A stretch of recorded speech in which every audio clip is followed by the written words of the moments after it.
என்னுடைய தலைவர் மரியாதைக்குரிய தோழர் உதயன் அவர்கள் தலைமை உரையாற்றுமாறு அன்போடு அழைக்கின்றேன்.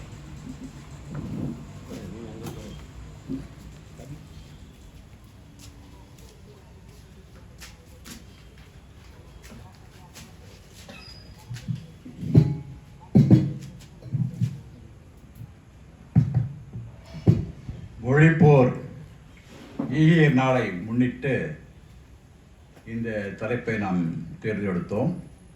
முதலில் மொழிப்போர் ஈகியருக்கு நாம் 2 நிமிடம் எழுந்து அமைதி வணக்கம் செலுத்துவோம்.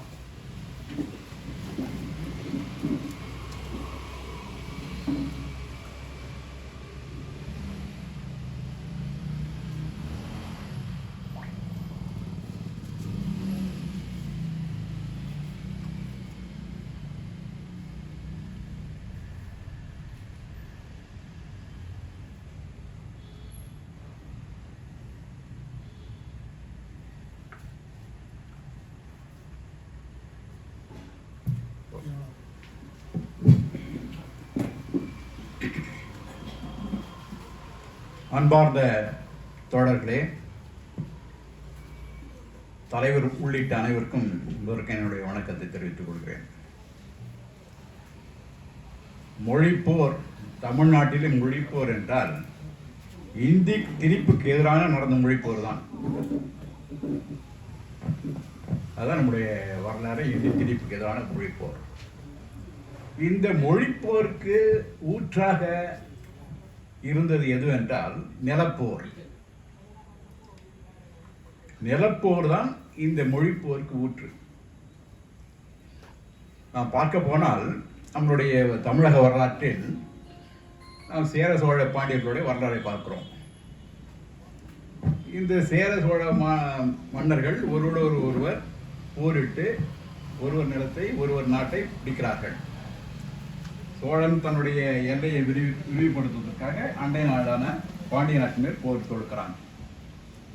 போர் தொடுத்த பிறகு சோழ நாடு விரிவடைந்து, அதன் எல்லைகள் விரிவடைந்து பாண்டிய நாட்டினுடைய புதிய பகுதிகளும் சோழ நாட்டோடு சேர்க்கிறது. ஆனால் மூவரும் தமிழ் மன்னர்கள் தான். 3 நாட்டு மக்களும் தமிழ் தான் பேசிக் கொண்டிருக்கிறார்கள். அந்த 3 நாடுகளிலுமே தமிழ் தான் ஆட்சி மொழி, தமிழ் தான் கல்வி மொழி, தமிழ் தான் வழிபாட்டு மொழி, எல்லாமே. ஆகவே அங்கு எந்த ஒரு மொழி சிக்கலுமே இல்லை.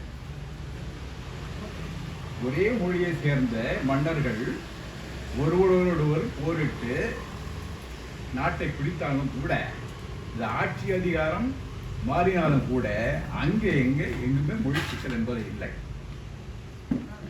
அடுத்ததாக பார்க்கிறோம், 1000 ஆண்டுகளுக்கு முன்னால் மத்திய ஆசியாவிலிருந்து முகலாயர்கள் இஸ்லாமிய மார்க்கத்தை சேர்ந்த முகலாயர்கள் படையெடுக்கிறார்கள். அவர்களை வரும்போது மேற்கு, இப்பொழுது சொல்லக்கூடிய இந்தியாவின் மேற்கு பகுதியிலே நுழைகிறார்கள். அப்பொழுது இந்த இந்தியா என்பது பல சிற்றர்களால் ஆளப்பட்டு வந்த ஒரு பகுதி. ஒவ்வொரு சிற்றரசனுடைய நாடும் ஒவ்வொரு விதமான மொழி, பல்வேறு தேசிய இனங்கள், பல்வேறு பண்பாடுகள், பல்வேறு பழக்க வழக்கங்கள். அப்பொழுது வெளிநாட்டிலிருந்து வரக்கூடிய அந்த முகலாய மன்னர்கள் தான் வந்து ஒரு இடத்தை பிடித்து ஆளும்போது அங்கே வந்து மொழி சிக்கல் வருகிறது. எப்பொழுதுமே இயல்பு என்னவென்றால், ஒரு யார் ஆட்சி அதிகாரத்தை கையில் வைத்திருக்கிறார்களோ அவர்கள்தான் அவருடைய மொழி தான் ஆட்சி மொழியாக இருக்கும், அவருடைய மொழி தான் கல்வி மொழியாக இருக்கும். அதுதான் அவனுக்கு எளிது. இப்போ இந்தியா பல்வேறு மொழிகளை பேசக்கூடிய ஒரு நாட்டில் அவ்வாறு அவன் நுழைந்தவர் அந்த முகலாயர்கள். அப்புறம் தில்லி சுல்தான்கள் கிழக்கு பகுதியிலிருந்து மேற்கு பகுதி வரைக்கும் முழுவதுமாக, மேற்கிலிருந்து கிழக்கு வரைக்கும் வட இந்தியா முழுக்க ஒரு தங்களுடைய ஆட்சியின் கீழ் கொண்டு வந்தார்கள். அப்பொழுது அரபும் பாரசீகமும் ஆட்சி மொழியாக இருந்தன. ஏற்கனவே இங்கிருந்த சமஸ்கிருதமும் பாலி மொழியும் ஆட்சி மொழியாக இருந்தன. ஆனால் இவனிடம் ஆட்சி அதிகாரம் இருந்ததால் அந்த மன்னன் தான் அந்த ஆட்சியரத்தை கையில் வைத்திருந்தால் அவனுடைய மொழி அங்கே புகுத்தப்பட்டது. அப்படி ஒரு பெரிய சாம்ராஜ்யம் அவனுடைய ஆட்சியின் கீழ் வந்தது. அதுக்கு அடுத்த பிறகு ஒரு பெரிய பேராசை நிறுவனம் அவர்கள் பிரிட்டிஷ்காரர்கள் தான். பிரிட்டிஷ்காரர்கள் வந்த பிறகு இதே சிற்றரசர்களுடைய ஒருவரோட சண்டையிடும் போது அதை அவன் பயன்படுத்தி, நான் ரொம்ப எளிமையாக வேகமாக போய் கொண்டிருக்கிறேன், உங்களால் அதை வந்து பின்பற்ற முடியும்னு நினைக்கிறேன், ஏன்னா சோழ பேசுறது ஒரு பாய்ச்சலோடு போய் கொண்டிருக்கிறார். பிரிட்டிஷ்காரன் வந்த பிறகு இந்த முகலாய பேரரசு முழுவதும் அவனுடைய ஆட்சியின் கீழ் வந்திருந்தது. அப்பொழுது இங்கே ஆட்சி அதிகாரம் ஆங்கிலேயன்கிட்ட, ஆங்கில முதலாளிகள் தான் அந்த ஆட்சியில அதிகாரத்தை செலுத்திக் கொண்டார்கள். அதாவது ஆளும் வர்க்கம் என்பது ஆங்கில முதலாளி வர்க்கம். அந்த ஆங்கில முதலாளிகளுடைய வர்க்கத்தினுடைய மொழி என்பது ஆங்கில மொழி. அது அந்த யார் ஆளுகிறானோ அவனுடைய மொழி வந்து ஆட்சி மொழி ஆகிறது, அவனுடைய மொழி கல்வி மொழி ஆகிறது, அவனுடைய மொழி அலுவல் மொழி ஆகிறது. அப்போ ஒரு அதிகார வர்க்கம் யார் ஆளுகிறாரோ அந்த ஆளும் வர்க்கத்தினுடைய மொழி என்பது அங்கே திணிக்கப்படுகிறது, அது போதிக்கப்படுகிறது. அதுதான் அந்த நடைமுறையாகிறது. கல்வி மொழியாக, அலுவல் மொழியாக, ஆட்சி மொழியாக எல்லாவற்றும் அந்த மொழி மேலோங்கி இருக்கிறது. அப்பொழுது ஒரு 18ஆம் நூற்றாண்டு பார்த்தீங்கன்னா ஒரு படித்த, அதாவது இருமொழி அறிஞர்கள் என்பார்கள், தன்னுடைய தாய்மொழியும் சேர்ந்து ஆங்கில மொழியை கற்றறிந்த அறிஞர்கள், குறிப்பாக பார்ப்பன மேல்சாதி அந்த வர்க்கத்தில் வந்தவர்கள் சிந்திக்கிறார்கள். இவ்வளவு பேர் பல்வேறு மொழி பேசக்கூடிய பல்வேறு தேசிய இனங்களுடைய இந்த பண்பாடுகளுடைய இந்த நாட்டில் முதலாளித்துவ வர்க்கம் வந்துடுச்சு. ஆங்கிலேய முதலாளிகள் நம்ம ஆண்டு கொண்டிருக்கிறான். ஒரு முதலாளியுடைய மொழி ஆங்கிலம், அவனுடைய மொழி ஆட்சி மொழி ஆங்கிலம். ஆனால் இங்க இருக்கிற பல்வேறு தேசிய இனங்களை அவன் ஆண்டு கொண்டிருக்கிறான். அப்போ பல்வேறு தேசிய இனங்கள் எல்லாம் சேர்ந்து இது எல்லா தேசிய இனங்களும் எல்லா மொழிகளிலும் இருக்கக்கூடிய பல்வேறு முதலாளிகள் வந்துட்டாங்க. அதே மாதிரி எல்லா காலங்களிலுமே அரசு அதிகாரத்தில், அது அரபு, அது முகலாயர் இருந்தாலும் சரி, சுல்தான்கள் இருந்தாலும் சரி, அதுக்கு முன்னாடி இருந்த ஒரு காலகட்டத்திலும் சரி, எல்லா காலகட்டங்களையும் பார்ப்பனர்கள் வந்து அரசு அதிகாரிகளாக, அமைச்சர்களாக மேல்நிலையில் இருந்திருக்காங்க. எல்லா பகுதிகளுமே, இந்தியா முழுக்கமே அவனுடைய அதிகார வர்க்கம் பார்ப்பனர்கள் கையில் இருந்தது. இதுதான் நிலைமை. அப்போது ஆங்கிலேயன் வந்த பிறகு இந்த இரு மொழி அறிஞர்கள் சேர்ந்து ஒரு புதிய சிந்தனைக்கு கொண்டு வராங்க. அதாவது இந்திய தேசியம். அந்த ஒரு கோட்பாடு என்பது மெதுவாக மொழி அறிஞர்கள் மத்தியில் அந்த இந்திய தேசியம் கருத்தாக்கத்தை சாதாரண ஒரு தேசியம் என்றால் தெலுங்கு தேசியனும், மலையாள தேசியனும், வங்க தேசியனும், அப்படிதான் ஒரு மொழியை சார்ந்த ஒரு தேசியனம் இருக்க முடியும். இந்தியா முழுக்குமே ஒரு தேசிய இனத்தை உருவாக்குகிறார்கள். இந்தியா முழுக்குமே ஒரு தேசிய இனத்தின் கீழே உருவாக்குகிறார்கள். நம்மள இந்தியன் என்று ஒரு கற்பனாவாத ஒரு பெயரை நம்மளுக்கு சூட்டினார்கள்.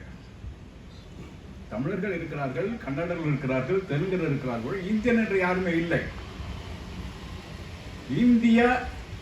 இந்தியன் என்ற ஒரு பெயரையும் இந்திய தேசியம் என்ற ஒரு கற்பனையான ஒரு பெயரையும் நம்மளுக்கு சூட்டுகிறார்கள். எதற்கென்றால் பின்னாடி சொல்றாங்க, இது வந்து நம்மளுக்கு இந்திய தேசியம், இந்தியன் என்ற ஒரு புதிய கண்ணோட்டத்தோட அப்போதான் வந்து இந்திய தேசிய அந்த விடுதலை போராட்ட அமைப்புக்கு இந்திய தேசிய காங்கிரஸ் தான். அப்ப தேசியம் என்ற ஒரு புதிய கருத்தாக்கத்தை உண்டாக்கி இந்தியர்கள் அனைவருமே ஒரு குடையின் கீழ் கொண்டு வரக்கூடிய ஒரு தேவை அவர்களுக்கு, இந்திய முதலாளிகளுக்கும் பெரும் முதலாளிகளுக்கும் அந்த பார்ப்பனர்களுக்கும். பார்ப்பன பனியா தலைமை என்பது புதிதாக இந்திய தேசியம் என்ற ஒரு புதிய கருத்தாக்கத்தை உருவாக்கினார்கள். இது நடந்து கொண்ட நேரத்தில், அதாவது விடுதலை போராட்டம் நடந்து கொண்டே இருக்கிறது. ஒரு பக்கம் வந்து ஆங்கிலேயன் போய்விட்டால் அந்த அதிகாரத்தை யார் கைப்பற்றுவது? அந்த அதிகார மாற்றம் வரும்போது யார்கிட்ட அந்த அதிகாரம் வரணும்? யார்கிட்ட இருந்தால் வெறும் காங்கிரஸ் ஒரு முதலாளிகள் மட்டும்ன்ற பெயர் இல்லை, வெறும் முதலாளிகள் மட்டுமே இல்லை, பார்ப்பனர்கள், பார்ப்பன பனியா கிட்ட அந்த அதிகாரம் வரணும். ஆனால் முதலாளிகள் எல்லா மொழியிலையும் இருக்கிறாங்க, எல்லா மொழியிலையும் பார்ப்பனர்கள் இருக்கிறாங்க. அப்போ முதல்ல ஆங்கிலேய முதலாளி ஒருத்தர் இருந்தால் அவனோட மொழி ஒன்று இருந்தது. இங்கே பல முதலாளிகள் இருக்காங்க, பல மொழியில இருக்காங்க. எல்லா முதலாளிகள் சேர்ந்த ஒரு கருத்தாக வேணும் அவனுக்கு. ஒரு பீகார் முதலாளியோ குஜராத் முதலாளியோ மட்டும் முன் வைக்க முடியாது. இந்திய முதலாளிகள் அனைவரையுமே முன்னிறுத்தணும்னா அதுக்கு இந்திய தேசியம் தேவைப்படுது. இந்திய தேசியம் என்பது பல்வேறு மொழிகளை சேர்ந்த முதலாளிகள் அதில் தலைமையில் இருப்பாங்க, அதில் பார்ப்பனர் தலைமையில் இருப்பாங்க. அப்போ பல்வேறு மொழியை சேர்ந்த பார்ப்பனர்களும் முதலாளிகளும் சேர்ந்த ஒரு அமைப்பு தான் இந்திய தேசியம். அப்போ இவனை பிரிட்டிஷ்காரனை வெளியேற்றிட்ட பிறகு அந்த தலைமை என்பது இந்திய தேசிய தலைமை கிட்ட கொண்டு பார்ப்பன பனிய தலைமை கிட்ட போகணும். அப்போ பார்ப்பன பனிய தலைமைக்கு போகணும்னா எல்லா மொழியிலையும் பணக்காரர்கள் இருக்கான், எல்லா மொழியிலும் மேல் சாதி இருக்கிறான். ஆனால் எல்லாருக்கும் சேர்த்து ஒரு மொழி வேண்டும் என்று தீர்மானிக்கிறாங்க. அதுதான் ஹிந்தி. ஹிந்தி என்பது அதாவது சமஸ்கிருதத்திலிருந்து கூட அந்தந்த பகுதியில் இருந்த மக்கள், பூர்வீக மக்களுடைய மொழியோட சமஸ்கிருதம் சேர்ந்து ஹிந்தி உருவாக்குறாங்க.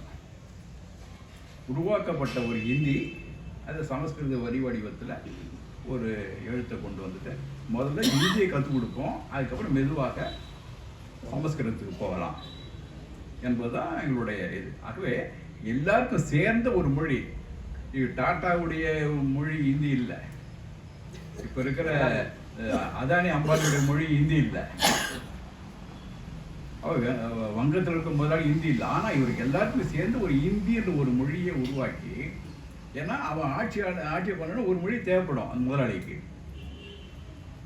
ஆகவே எந்த முதலாளிக்குமே சொந்தமான ஒரு மொழியை எல்லாருக்குமான ஒரு பொதுவான மொழியாக, ஆட்சி மொழியாக திணிக்க வேண்டிய கட்டாயம் இந்த பார்ப்பனிய பனியா அரசுக்கு வந்துட்டு. இதுதான் ஹிந்தி. ஏன்னா இந்திக்கு எதிர்ப்பு, இந்திய எதிர்ப்பு. ஏன் ஹிந்தி வருது? இந்திய தேசியத்துக்கு இந்தி மொழி ஒரு தேவையான ஒரு மொழியாக இருக்குது, அலுவல் மொழியாக இருக்குது. அதான் அதுக்காக தான் 37 பார்த்தீங்கன்னா முதலாவது இவங்களுக்கு ஏற்கனவே இருக்குது இந்தியை கொண்டு வரணும். 1918 இங்கே ஹிந்தி பிரச்சார சபை வந்துடுது. அப்போ காங்கிரஸ் நம்ம ஆட்சிக்கு பிறகு நம்ம ஆட்சிக்கு வரும்போது எந்த ஆட்சி மொழி வரணும்னு சொல்லி அவர்கள் ஏற்கனவே தீர்மானம் செய்து கொண்டு அந்த ஹிந்தி மொழிக்காக அது திட்டமிட்டு கொண்டிருந்தார்கள். அதான் 1918 இங்கே ஹிந்தி பிரச்சார சபை வந்துட்டு. அப்புறம் 37 கல்வி மொழியாக ஹிந்தியை கொண்டு வர்றார் ராஜாஜி. ஆகவே இந்தி என்பது ஒரு ஆளும் வர்க்கத்தினுடைய, யார் ஆளுகிறார்களோ அந்த ஆளும் வர்க்கத்தினுடைய அலுவல் மொழியாக இருக்குன்னு அவங்க விரும்புகிறான். அதுதான் கல்வி மொழியாக இருக்குன்னு விரும்புகிறான்.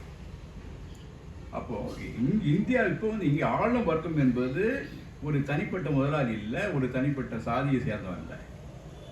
இங்கே எல்லாம் ரெண்டுமே சேர்ந்து பார்ப்பனிய பனியா அந்த கும்பல் தான் இங்கே ஆளும் வர்க்கமாக இருக்குது. ஆகவே அந்த ஆளும் வர்க்கத்தினுடைய மொழியை திரிப்பதற்காக தான் அவர்கள் தொடக்கத்தில் இருந்தார்கள். அதான் அரசியல் சட்டத்தை எழுதினார்கள். அதில் எப்படி திரித்தார்கள், அது அரசவையில் எப்படியெல்லாம் அந்த விவாதம் வந்தது எல்லாம் தோழர் சொல்வார். ஒரு மேலோட்டமாக அந்த ஒரு முன்னுரை மட்டும் சொல்லிட்டேன். மற்றபடி தோழர் தியாக அவர்கள் விரிவாக பேசுவார்கள்.